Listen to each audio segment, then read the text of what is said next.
Hey YouTube kittens, it's Cathy Cat. Yeah. And this is just after the big 10-year anniversary stream, and I thought I'd make a little video now that all the hype has come down. I must tell you guys, I was shaking so much with so many emotions, and then afterwards I called my friend Carol, who I lost touch with when I came to Japan. That was a moving stream. There were so many emotions going on through that time. I'm so grateful. So I thought I wanted to just make a little video message for you guys to just one more time tell you all thank you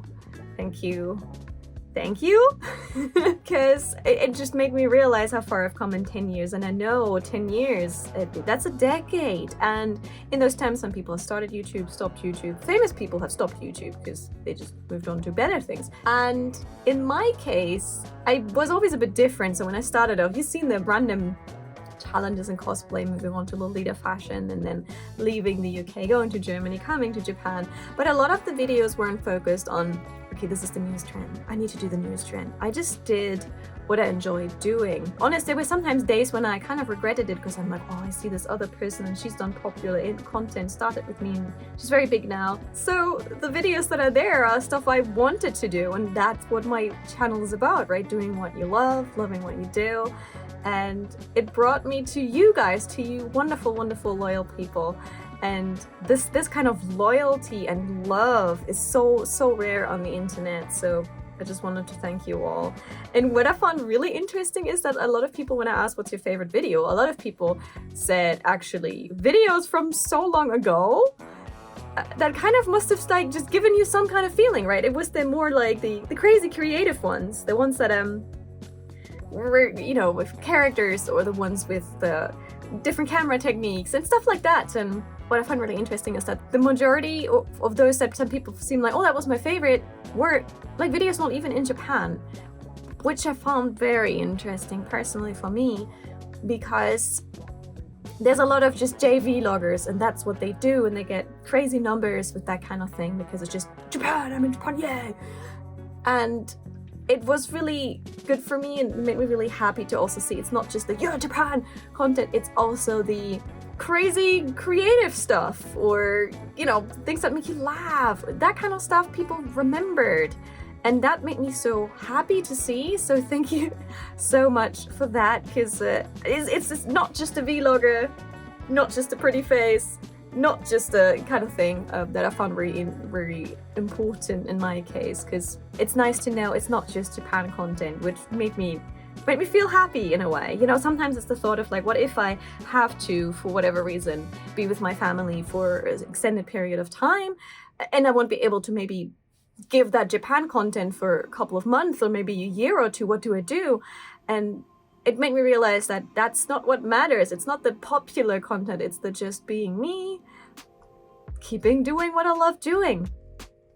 And I think that's what made this community so special. It's the loyalty of just, this is the YouTuber that I like, and I want to see where she's going, what she's doing in her life. And I'm just so grateful for each and every one of you. So yeah, but after all that creativity, I'm like, I want to bring that creativity back after all of that, you know, talk about it. And obviously I put a lot of creativity into my Twitch streams where I just dress up and play characters, or sometimes surprise you and just put something really random on and just come with something. And sometimes things come like this. So I want to try and hopefully create the time to bring more creativity back into my videos. That's something I'd really like to do.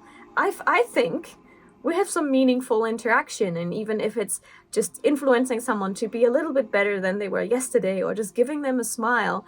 And you know, some of these people are hopefully watching this right now, and I'm just so grateful for you guys. It's just like, I think that is meaningful interaction, being positive, being kind, being caring, being encouraging.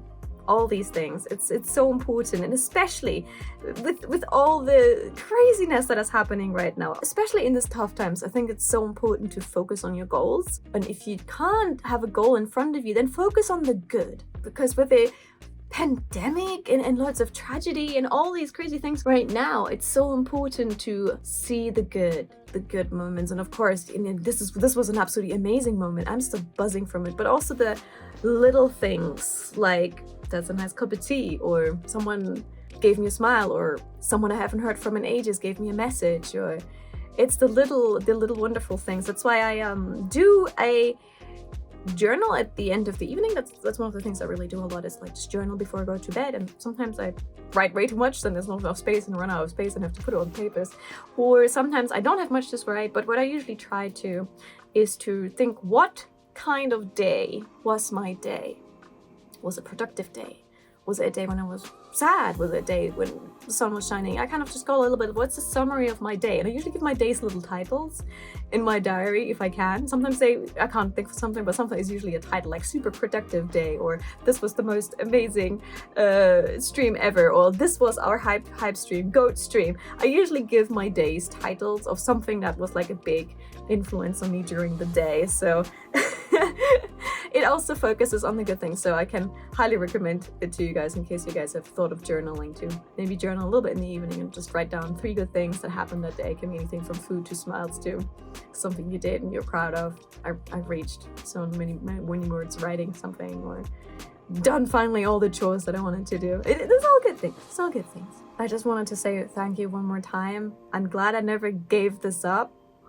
I'm glad I kept going even in the toughest of times, which have existed here. I think doing what makes you happy will bring you somewhere, and even if it's just a happier place, just being a little bit happy. So, well, being honest with what makes you happy and realizing what makes you happy is sometimes hard, but if you keep following the path of something that makes you happy, then you find something else that makes you happy, and then you find something else that makes you happy, and that might take you then where you feel a lot happier. A little bit happier than yesterday, and that's all that matters. So there's gonna be many more years of Kathy Cat. So that was our 10-year celebration of Kathy Cat, and here's to the next 10 years. I was literally thinking, what am I gonna be now like in 10 years time? What are we gonna do in 10 years time? I hope you're gonna be doing something awesome, and I hope you guys are gonna be there. We can talk about, remember your 10-year anniversary? And then we can maybe go like, yeah, remember that. Doesn't that happen? Carol got in touch with you, didn't she? And so I'm looking forward to the next 10 years. I want to thank you guys one more time. I wish you all the best. And don't forget, life should be sweet. And I'm so glad that all here we're all sweet to each other. And we created a community that's kind and caring and sweet to each other. And guys, do what you love and love what you do.